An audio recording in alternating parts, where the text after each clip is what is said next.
Good job, guys. Wow, what a great way to start December, right? I love that Vivaldi piece. I love the wildness of it. Do you? Yeah? Right, the music comes apart, it comes back together. It feels to me like there's some kind of jubilant anticipation of an inevitable reality, an inevitable something that's hidden. It's like the music knows a secret or something. And I wonder if what is hidden is the silence that comes after the wind dies down, the silence that comes when the storm has passed. I love the rowdiness of that expectation. That feels peaceful to me, and I hear it in the music. And I'd like to say that we have here today a very young member of our congregation, and I'm guessing that baby Alora Blessing has heard her first Vivaldi. Am I right? That's great. I took my firstborn to Shakespeare on her third week, so you can do these things. We're glad to have you back. Danielle and Brad have been away from us having a baby, so welcome back. So I've been laughing about how that people try to sort of hold back the holiday madness by putting things on Facebook and Twitter. Things like, keep your white Christmas off my pumpkin spice latte. Or the Grinch, and I think, Justin, we've got a Grinch right here to help us. Yeah, here's the Grinch saying, one holiday at a time, please. But we can't seem to hold back the madness to no avail, right? The rush to spend our hard-earned money starts pretty soon, like, Black Friday started 10 days before Thanksgiving. Just can't hold it back. I know a guy who really did get a jump on the holiday madness, and he got all of his Christmas shopping 3 weeks ago. 3 weeks ago from now. And so he's so enthused that he said, I'm going to get all the wrapping done too. So he's wrapping and he's wrapping. Halfway through the wrapping, he realizes he's using the wrong paper. He's using happy birthday paper. Undaunted, he gets out his marker and adds Jesus. No need to stop the madness, right? Well, the church tries to slow us down a little bit on the holiday rush by bringing us to this observance of Advent, in which we remember the great themes of peace and hope and love and joy. Now, believe me, all of us who prepare messages, all of us who've ever prepared messages at Christmas time, understand the potential for being, boring. Because we did this last year, right? Believe me when I tell you this. Last week, our senior pastor, Tim Brewster, showed me a cartoon of a pastor sitting on Santa's lap. The pastor says, I've only got 3 Christmas sermons, and I keep using them. Could I have one more? So we know that these ideas can sometimes seem to be oversold, kind of like the ads that we see on TV that promise that this gift under the tree, or better, that one out in the driveway, that'll be the ultimate. And so it's pretty easy to oversell that stuff, but maybe it's easy to oversell religious ideas, or at least to feel that way about it. My topic is peace. And it certainly can be one of those ideas that seems to be oversold. It's a real big word. It's a big bucket word. In Hebrew, it carries the idea of something like wholeness or completeness. One author has even said it's the way things were supposed to be. So that's a pretty big bucket to walk around in, right? Well, at the risk of sounding blasphemous, Tom, he talked to us about that for 4 weeks. I'm going to have to say that for me, world peace just seems like too big of an idea for most people. It's really, really big. And so, yeah, don't get me wrong. I long for the idea of the end of all wars, the end of poverty, all of us running around trying to outdo each other in making the world a better place. I love that idea, but short of that, I'm going to go for something smaller. You've heard shop local. I'm going peace local. Maybe it has some potential for us. Peace of mind plays a pretty big role in making peace here in our small circles. But I think sometimes our peace of mind is at risk because we are threatened by other people's opinions. That pretty much robs the peace of mind. An itinerant monk was passing through beside a monastery, and he heard some people arguing over a fluttering flag. One group said, "It is the flag that moves." The other group says, "It is the wind that moves." And back and forth they went, each of them answering each other's logic, each of them coming up with some new rationale to support their point of view. Finally, the itinerant said, if you look closely, it is neither the wind nor the flag that moves. It is your mind. Right?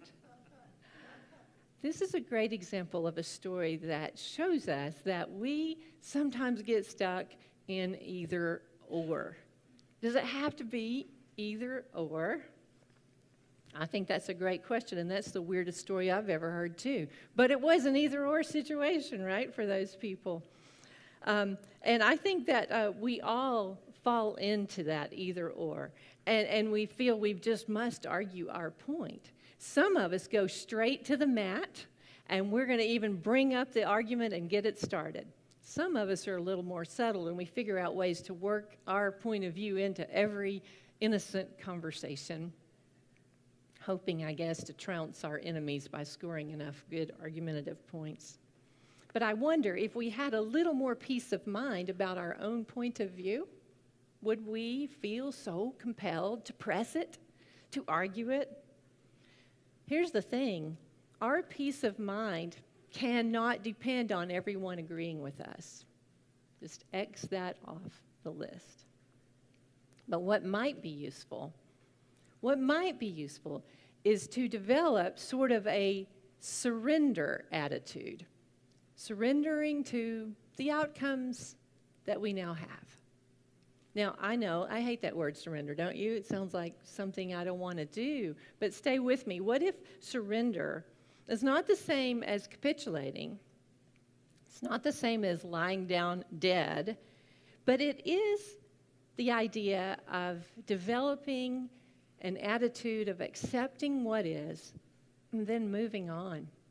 Moving on to open another door, to find another way, to look for another method, knowing full well that this one thing is not the whole of our lives. Surrendering doesn't mean laying down and falling dead. It just means accepting that life doesn't have to be perfect to be good. Maybe sometimes what we need is just to take a second look at the situation we're in. Is there more there? A young prodigy was on his journey home, and when he came upon a big river that was wide, he wondered how in the world he would cross this barrier. He was about to give up on his effort to continue his journey when across the river he saw his great teacher. And so he yells, "Oh, wise one, can you tell me how to get to the other side?" The teacher ponders a bit. He looks up and down the river, and then he says, "Young man, you are on the other side." Sometimes what we need to do is stay in the moment. I have a video to show, and Justin, if you'd kind of get it ready, that really helps us think about staying in the moment. It's about communication, and it goes without saying that there's no chance for peace without good communication. So kind of zero in on the monitor for a minute, because I don't want you to even miss the first words. Okay, Justin, when you're ready. It's just, there's all this pressure, And sometimes it feels like it's right up on me. And I can just feel it, like literally feel it in my head, and it's relentless. And I don't know if it's going to stop. I mean, that's the thing that scares me the most, is that I don't know if it's ever going to stop. Got to have some water. Yeah. Well, you do have a nail in your head. It is not about the nail. Are you sure? Because, I mean, I'll bet if we got that out of there... Stop trying to fix it. No, I'm not trying to fix it. I'm just pointing out that maybe the nail is causing... You always do this. You always try to fix things when what I really need is for you to just listen. No, see, I don't think that is what you need. I think what you need is to get the nail See, out. you're not even listening now. Okay, fine. I will listen. Fine. It's just, sometimes it's like, there's this achy, I don't know what it is. And I'm not sleeping very well at all. And all my sweaters are snagged. I mean, all of them. That sounds really hard. Thank you. Ow! Come on, if you would just... Don't. Try to see things my way. Do I have to keep on talking till I can? Okay, lots of talking points. You guys have something to talk about at lunchtime now, but I'm going to go for one point here, and that is I think the guy just committed the classic blunder of leapfrogging over the present, going to the future, going for the fix. And it makes perfect sense to me to go for the fix. It's just that it doesn't usually work, right? When we push people, when they're not ready, we wind up, as it were, driving the nail farther in and pushing people to a more inflexible place, a more defensive place, and we've got nowhere to go. So maybe staying in the moment is something we could try just a little bit harder to do. It's pretty easy, I know, to find ourselves in that situation because we're uncomfortable with the other person's way of doing or being or thinking, and we're just having the hardest time resisting our need to fix. And that's probably one of the surest ways to lose our own peace of mind, right? Is being so engaged. I mean, in that video, I think the nail was becoming more of a problem for the guy than for the girl. So we lose our peace of mind when we're always going for the fix. And I got to say, I'm looking at a lot of people here who are parents of adult children. We are the worst offenders. Advising, telling them one more time, did you remember, have you? It doesn't work very well. We know this. Try to remember that. And Danielle and Brad, y'all can go ahead and start on that, though. Try to tell your kids what to do, all that. But when they're adults, not so much, not so much. So sometimes peacemaking then is, of course, just staying in the moment. But moving on, we have this story about Jesus in the boat with the disciples. And I think it's one of those stories that after the fact, it's kind of funny. I mean, here we were sailing on the open sea. It's a beautiful day, but out of nowhere, a storm comes up.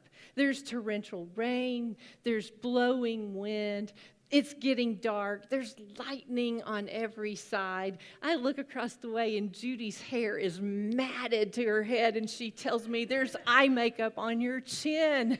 And Linda Stolley trying to catch Kathy Davis's scarf that's blowing away. She's going to save her. She goes sliding across the deck in pursuit of the scarf. And Jim Mullins tries to catch Linda. He goes sliding too. He runs into Peter Canning, who's doing I don't know what with the sail, maybe thinking something will help here. September Kirk is hanging on to the cooler because we told her that thing better not go overboard. It's got our water bottles and all of our other good stuff in it. And Brad Blesson has been told on oath not to lose the diaper bag. And so we're all yelling at each other across the boat. We're saying, hold on. We're saying, watch out. It's like we're in some kind of disaster movie.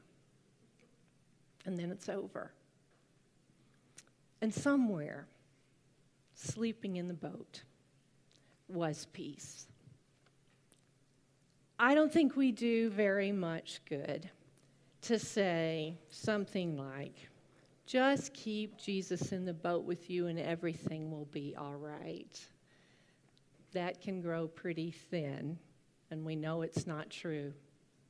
Sometimes I talk to people who are in a bad place and they feel it's because they are spiritually inadequate. Somehow, if they could just get a little closer to God or a little closer to Jesus, everything would just be okay. Well, actually, Jesus was in the boat, and the storms still came. And we were all afraid, and that's normal. It's just that fear is not the last word. Storms come and storms end. Isn't it possible that that's what Jesus was trying to draw out of the disciples when he said, "Where's your faith?" I don't think it was a chide. I think it was a reminder. Storms come and storms end. And this is the way of life. And there's kind of a peacefulness, if you will, to continuing to accept that. Their peace, the disciples' peace, was sleeping, as it does for all of us sometime. But the thing of it is, maybe our job as Jesus followers is to help each other hang on while the storms are raging.